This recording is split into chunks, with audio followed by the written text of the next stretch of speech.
Selamat siang. Kemarin kita sudah bahas 2.1 ya. 2.1 kemarin kita bahas tentang electric field. Sekarang kita akan bahas tentang divergence and curl of electrostatic field. Nah, di sini kita definisikan yang pertama itu mengenai flux listrik ya, flux.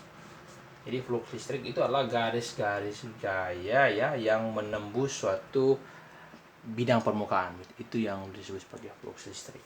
Nah, sekarang misalkan kita punya suatu bidang seperti ini ya. Ya sebutlah bidangnya seperti ini. Lalu kita mulai gambarkan garis-garis gaya yang menembus bidang ini gitu ya. Misalnya entet ya, kurang lebih seperti ini. Ya tentu akan ada sangat banyak flux. Maka ya yang garis gaya ini yang kita sebut sebagai flux ya. Jadi ada jumlah garis gaya yang melalui suatu permukaan ya. Nah, flux listrik ini ya kita bisa definisikan sebagai ini ya, integral ya dari E ya metal listrik lalu yang ya ini kan gaya-gaya total garis gaya yang melalui suatu permukaan berarti E dikali dengan vektor permukaannya. Kalau seperti ini hanya luas dan seperti ini kita pakai dA. Sehingga ya flux ini adalah integral dari A, lalu ini adalah total dari suatu permukaan, maka kita kasih dia. Inilah integral flux listrik dari suatu permukaan. Nah, di sini kita definisikan suatu dA. Ya, dA ini adalah suatu elemen. Misalkan kita ambil elemen kecil. Ini ingat ya, kalau kita sudah bicara integral, kita selalu mengambil suatu elemen kecil dari suatu misalnya ini adalah permukaan, berarti ini adalah dA ya. Kita ambil dA misalnya inilah. Jadi ini adalah dA misalnya ya.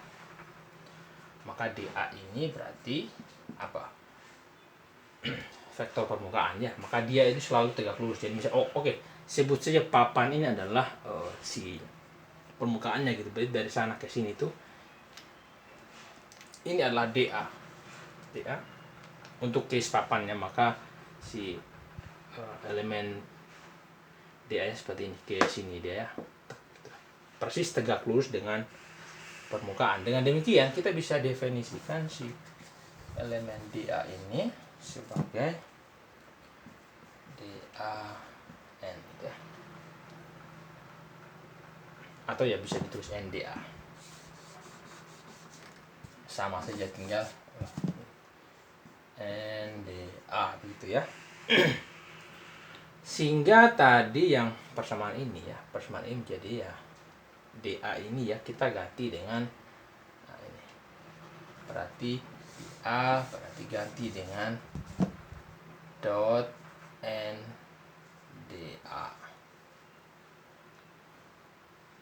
Nah, di sini kita mulai lihat E dot N ya. E dot N ini arahnya bagaimana ya, kita mulai lihat E dot N. Ingat bahwa inilah perkalian dot, sehingga kalau yang dA tadi kita ambil gini ya, kita sekarang fokus untuk satu elemen kecil dA, maka kita ambil di sini misalnya kita perbesar aja si dA ya. Di mana ya, di sinilah ya, di sini dA. Nah, garis gaya paling tidak akan membentuk suatu sudut gitu. Tapi yang si N-nya itu tadi kita sudah bilang di bawah, ini selalu tegak lurus arah permukaan. Misalnya sekarang dia ke sana ya, permukaannya ke sana, gini tegak lurusnya ke sini. Ini adalah arah daripada N topi ya, N. Lalu ini adalah arah dari E misalnya. Maka ya antara ini akan membentuk sudut. Sebut saja theta. Nah, E dot N berarti apa? Kita cari misalnya ambil proyeksi dari sini. E dot N. Berarti ya kita definisikan E dot N itu berarti adalah integral dari S. E dot N-nya kita ganti dengan E cos theta ya. E cos theta dA.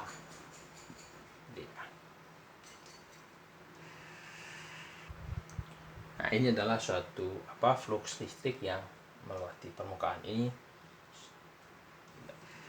Ya.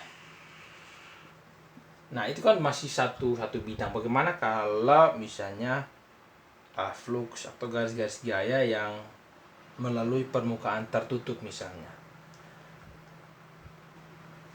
Ya, misalnya kita ambil satu muatan saja, satu muatan positif ya.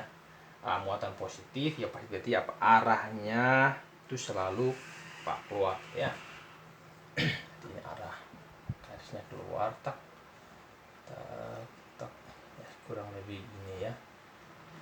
Positif. Nah, lalu bagaimana untuk kita ya, ini suatu muatan Q gitu.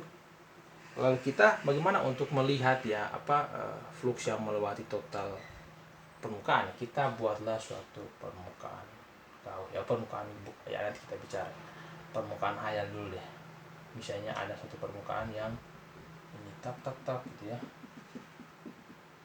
Inilah permukaannya untuk menutupi suatu muatan Q ini. Nah, di sini apa? Kita mau cari medan listrik di semua tempat, misalnya satu bidang. Ya, ini kan yang kita bisa gambarkan, tapi kalau the realnya itu kan ya sangat banyak garis gaya gitu ya. Nah, maka flux listrik ya yang menutupi itu bisa ditulis adalah ini ya. Kita tadi sudah definisikan di awal bahwa dia adalah integral dari E dot ya NdA ya. Nah, ini kan definisi awalnya. Nah, sekarang ini adalah karena dia yang menutup, baik kita ambil integral tertutup dari suatu ini ya.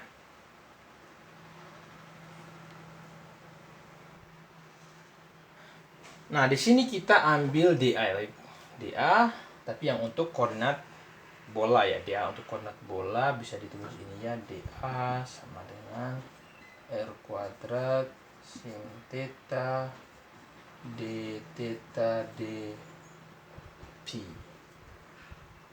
Nah, di sini kita ambil ya dengan ya theta itu dari 0 sampai pi, lalu si pi itu adalah dari 0 sampai 2pi itu ya. Nah, sehingga ya dengan ini saya hapus ya. Pokoknya si theta dari 0 sampai ya pi ini kan berapa? 180 derajat ya. Ini berarti 32 pi. Oke, saya hapus yang bagian sini. Nah, dari sini ya kita sekarang cari E ya. Nah, E kan kita bisa tulis gini, berarti ini kalau tarik ke bawah jadinya ya flux ya. Jadi bisa ditulis ya integral dari E dulu ya, 1/4 pi epsilon 0 Q per R kuadrat R topi. Sudah ya, yang bagian sini sudah. Lalu dot dengan entropi.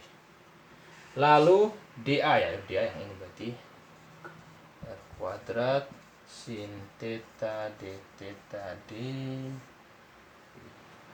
gitu ya.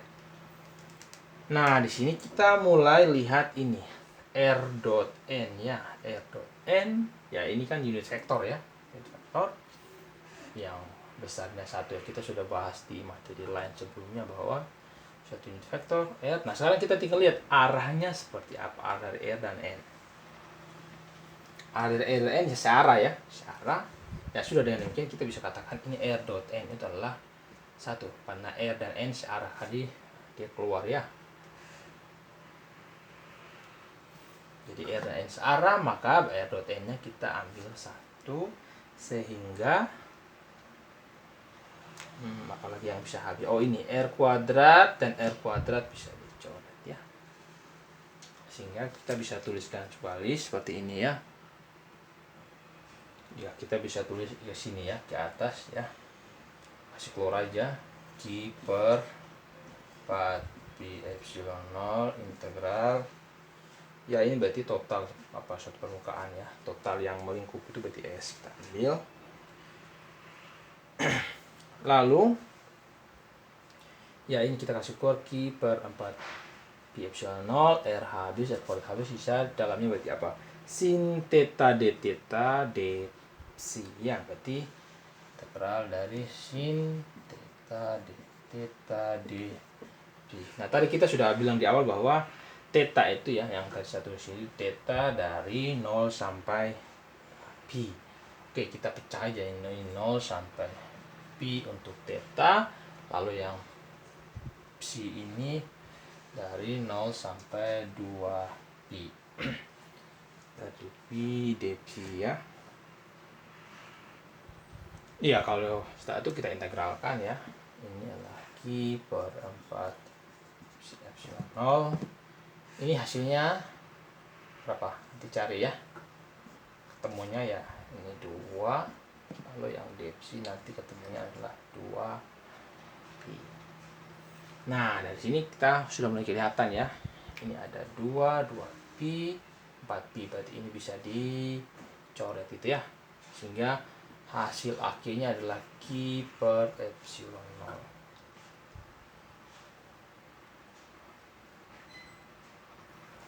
Nah, ini ingat ini adalah ini flux ya, flux atau kita pakai yang tadi ini adalah dari E NDA ya.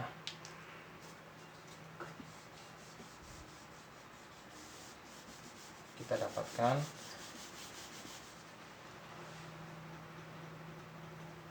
ini ya, integral tertutup dari ENDA hasilnya adalah Q per epsilon 0. Nah ini yang disebut sebagai hukum Gauss. Hukum Gauss.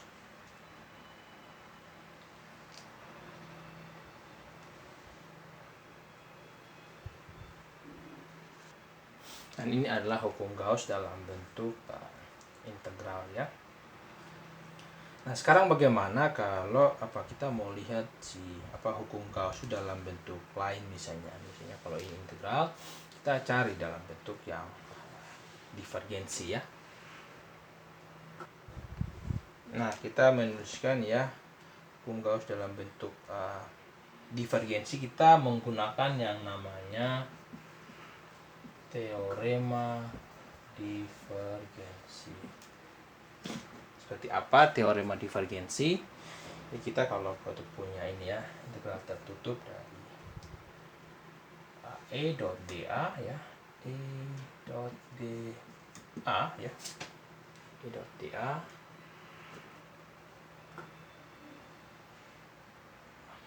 itu sama dengan ya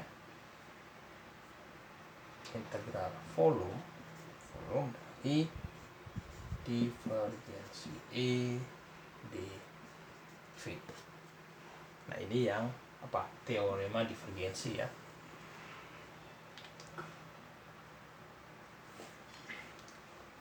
Nah sebelumnya kita sudah definisikan ya, kita sudah dapat hukum Gauss dalam bentuk integral, bahwa integral dari E dot dA itu adalah Q ya. Kita tuliskan tadi di awal bahwa integral dari ini ya E dot dA itu sama dengan Q per epsilon 0 ya. Q untuk total permukaan berarti kita sebut ya Q enclosed ya.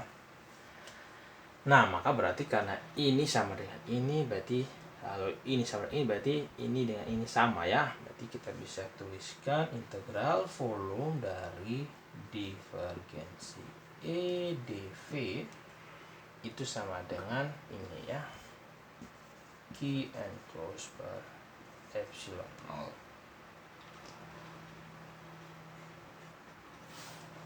Nah yang Q enclosed ini bisa ditulis ya, Q enclosed ya, itu tidak lain adalah integral daripada Rho dV ya, ini kerapatan dari suatu volume ya.